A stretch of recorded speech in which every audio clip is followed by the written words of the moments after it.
শুরু করিতেছি মহান আল্লাহর নামে, যিনি পরম করুণাময় ও অত্যন্ত দয়ালু। আর.এস ড্রাইভিং ট্রেনিং সেন্টার এর পরিচালক ও বাংলাদেশ সরকার বিআরটিএ নিবন্ধিত মোটরযান প্রশিক্ষক আমি মোহাম্মদ শহীদুল ইসলাম। যারা নতুন ড্রাইভিং শিখবেন তাদেরকে বলবো যে আপনারা ড্রাইভিং যেখানেই শিখুন না কেন, একজন মোটর ড্রাইভিং ইনস্ট্রাক্টরের কাছ থেকে ড্রাইভিং শিখুন। কারণ একজন ইনস্ট্রাক্টর ড্রাইভিং সম্পর্কে আপনাকে ভালোভাবে শিখাতে পারবে। ধন্যবাদ। আসসালামু আলাইকুম। আর.এস ড্রাইভিং ট্রেনিং সেন্টার পক্ষ থেকে আমি ওবায়দুল ইসলাম ট্রেনার। এই গাড়িটা আবার মাঠে ছাড়ছি একজন নতুন স্টুডেন্ট নিয়ে। তাকে আমি সুন্দর করে সব বুঝে দিছি।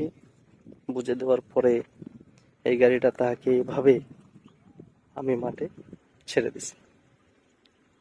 প্রত্যেকটা মানুষের সাহসের প্রয়োজন আছে। গাড়ি চালাইতে হলে একটু সাহস তো লাগবেই। আমরা যদি ভয় পাই তাহলে গাড়ি চালাবো কি করে? সাহস যাতে বাড়াইতে পারি এই জন্য মাঠে ছাড়ি। ওনার ভুল উনি বুঝতে পারবে যে আমি কতটুকু সঠিকভাবে গাড়িটা নিয়ন্ত্রণ করতেছি। ডানের লুকিং গ্লাস খেয়াল করতে হবে, বামের লুকিং গ্লাস খেয়াল করতে হবে। ডান দিকে গেলে ইন্ডিকেটর ব্যবহার করতে হবে, বাম দিকে গেলেও ইন্ডিকেটর ব্যবহার করতে হবে, হুইল ঘুরাইতে হবে। আমরা যেদিকেই যাব না কেন আগে থেকে প্রোগ্রাম করে নেব আমরা কোন দিকে যাব।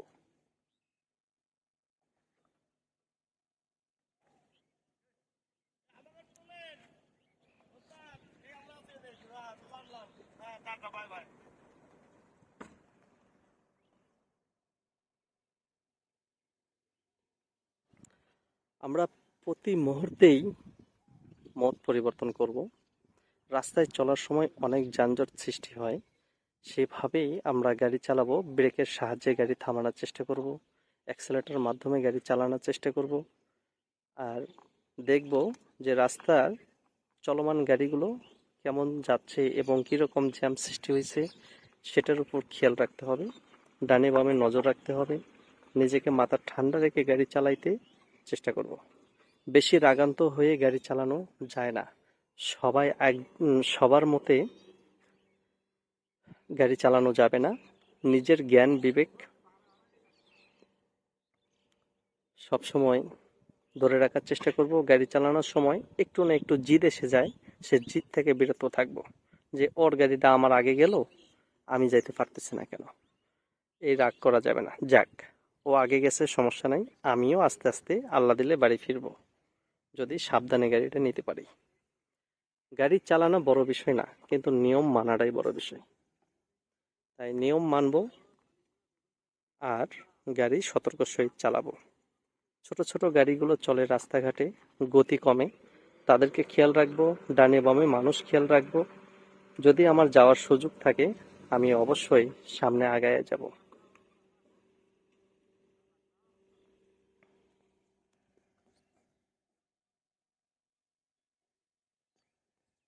আর বিশেষ করে আপনার ড্রাইভিং সিটে থেকে সামনে বাম্পার পর্যন্ত আপনি 5 হাত, ডানে বামে লুকিং গ্লাসে 7 ফিট।